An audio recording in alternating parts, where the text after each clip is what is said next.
Assalamualaikum warahmatullahi wabarakatuh. Berjumpa kembali dengan saya Sri Murdiawati, calon guru penggerak angkatan 10 dari SMP Al-Huda, Kecamatan Jati Agung, Kabupaten Lampung Selatan, Provinsi Lampung. Pada kesempatan ini saya akan melakukan percakapan pra-observasi dengan rekan sejawat.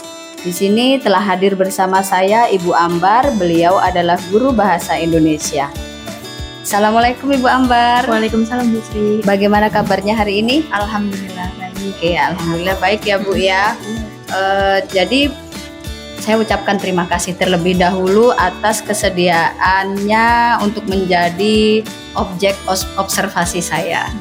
Nah, nanti kegiatan observasi yang akan kita lakukan tentunya harus ada percakapan pra-observasi dulu Bu.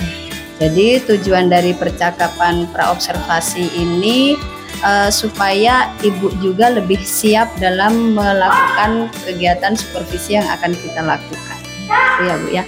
Nanti ada beberapa hal yang ingin saya tanyakan Bu. Boleh ya? Boleh. Oke. Jadi yang pertama materi yang akan disampaikan besok tentang apa Bu? Ya, besok saya akan menyampaikan materi tentang laporan hasil observasi. Laporan hasil observasi. Ya. Pas ya, relevan ya kayaknya ya dengan Oke. Ya, jadi materinya laporan hasil observasi. Kemudian tujuan pembelajaran yang nantinya akan peserta didik dapatkan dari materi tersebut apa ya Bu ya? Iya, ini nanti tujuan pembelajarannya itu siswa itu mampu menganalisis ciri dari teks laporan hasil observasi dengan membandingkan contoh teks satu dengan teks lainnya. Oke, jadi membandingkan teks ya Bu ya? Iya, betul.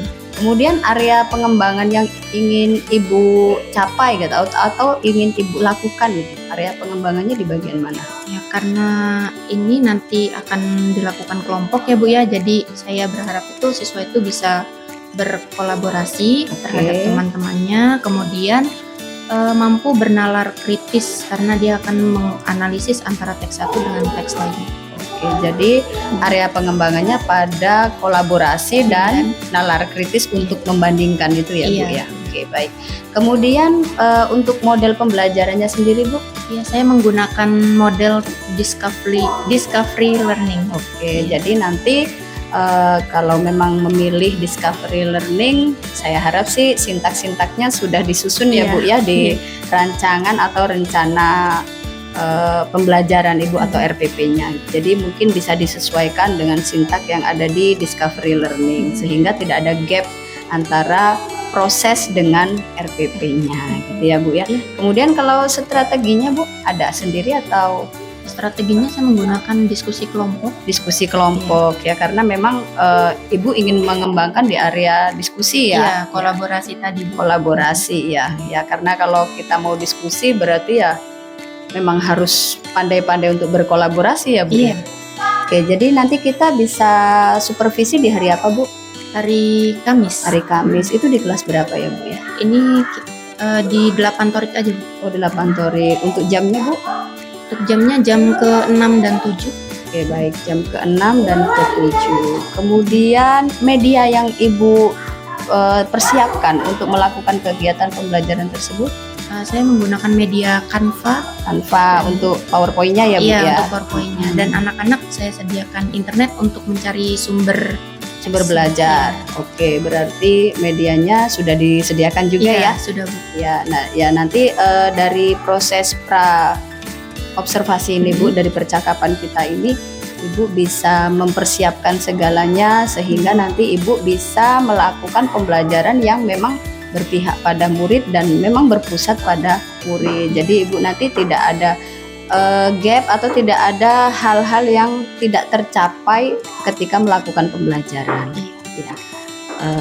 Saya rasa itu saja Bu. Nanti kita ketemu lagi di supervisi ya Bu ya, di kelas, dan selanjutnya setelah supervisi itu ada kegiatan ngobrol juga kita setelah supervisi itu. Jadi kita ngobrol lagi bagaimana hasil supervisi besok kita obrolkan di kegiatan pasca. Jadi kalau ini kan pra observasi, setelahnya berarti pasca observasi. Sampai ketemu di kelas ya Bu ya. Ya, Terima Bu. kasih Iya. sekali atas waktunya dan Iya, kesediaannya. Semoga kita bisa memanfaatkan ini dengan baik ya Bu Iya. ya. Oke. Terima kasih ya Bu ya. Iya, sama-sama Bu Sri.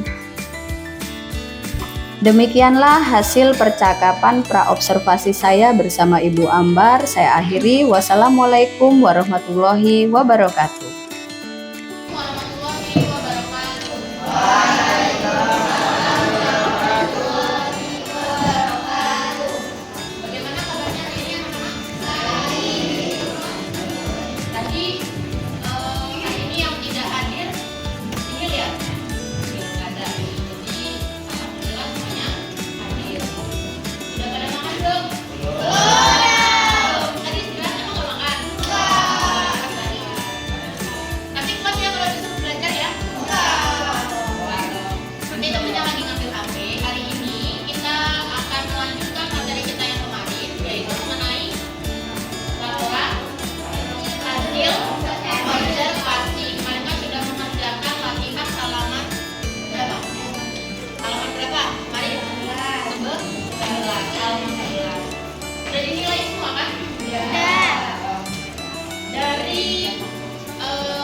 Assalamualaikum warahmatullahi wabarakatuh. Berjumpa kembali dengan saya Sri Murdiawati, calon guru penggerak angkatan 10 dari SMP Al-Huda, Kecamatan Jati Agung, Kabupaten Lampung Selatan, Provinsi Lampung. Pada sesi ini saya akan melakukan percakapan pasca observasi, dan kali ini saya masih ditemani oleh Ibu Ambar sebagai rekan sejawat saya pada kegiatan observasi. Assalamualaikum Ibu Ambar dan Ibu Yuniar. Terima kasih atas kehadiran dan waktunya ya Bu ya. Mohon izin Ibu Yuniar, saya akan melakukan percakapan pasca observasi bersama Ibu Ambar. Baik Bu Ambar, jadi pada kesempatan ini saya akan melakukan kegiatan percakapan pasca yang tujuannya untuk mengevaluasi sejauh mana proses pembelajaran yang sudah Ibu lakukan kemarin. Jadi ada beberapa hal yang ingin saya sampaikan dan saya tanyakan tentunya ya Bu ya, terkait dengan proses observasi yang sudah kita lakukan. Yang pertama, bagaimana perasaan Ibu setelah atau mungkin pada saat kegiatan observasi di kelas? Sebenarnya agak gugup juga ya Bu ya, karena baru kali ini ada seperti itu. Kemudian ya saya sadar, jadi karena mungkin gugup itu juga jadi agak banyak. Oke, jadi gugup ya Bu ya, karena ada yang mengamati ya Bu ya. Oke. Kemudian pada saat proses pembelajarannya bagaimana Bu? Untuk proses pembelajarannya itu saya rasa waktunya, saya menggunakan waktu itu kurang efektif. Gitu ya. Oke, baik Bu.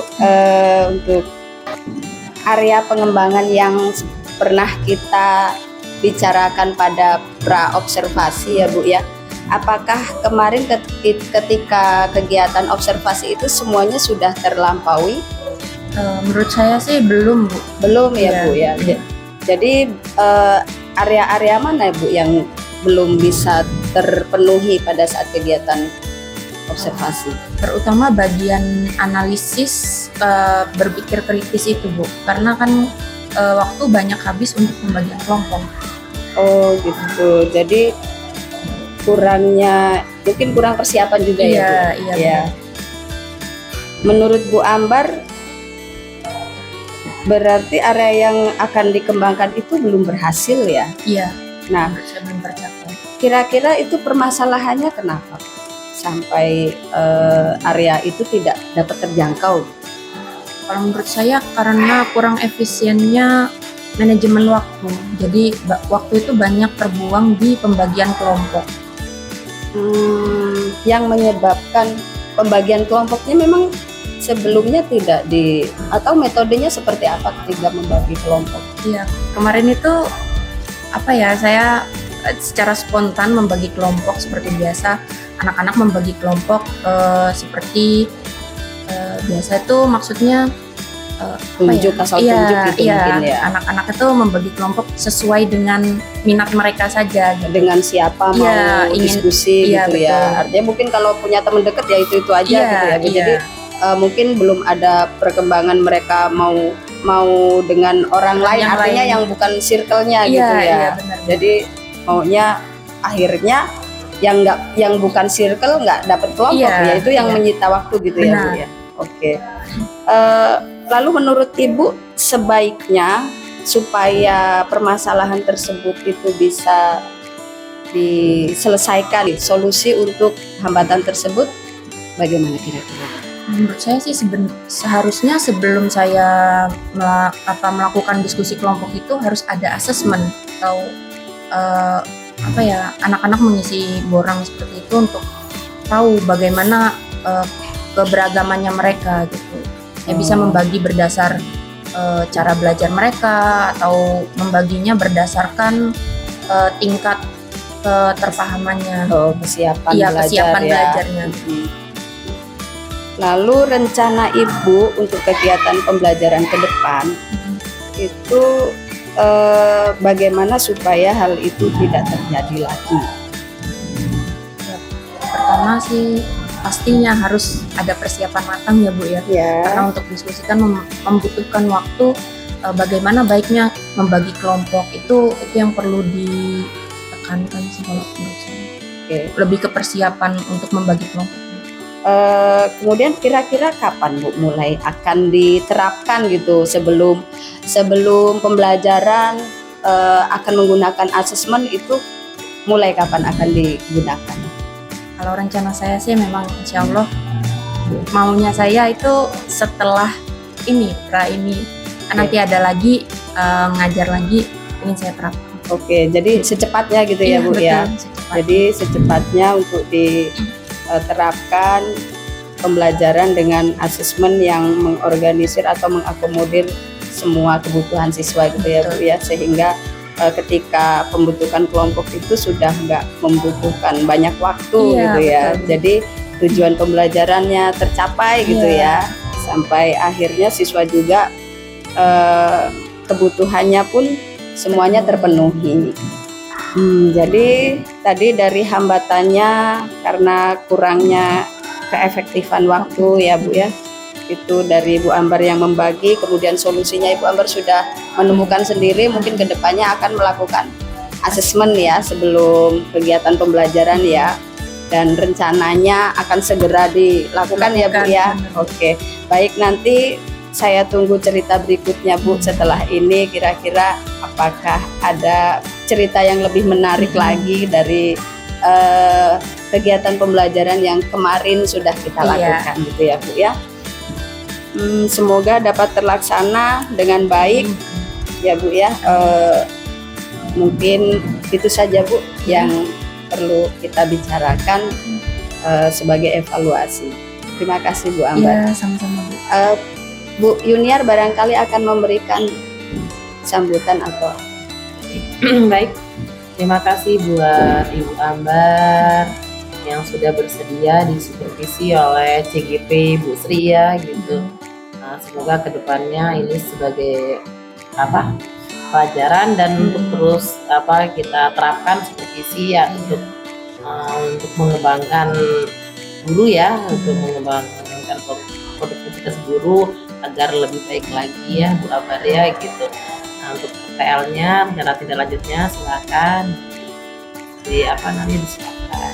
Oke, terima kasih Bu Ambar, terima kasih Ibu Sri sama-sama atas Bu waktunya. Yuniar. Baik, demikian percakapan pasca observasi saya bersama Ibu Ambar yang didampingi oleh pengajar praktis saya Ibu Yuniar. Saya akhiri, wassalamualaikum warahmatullahi wabarakatuh. Waalaikumsalam.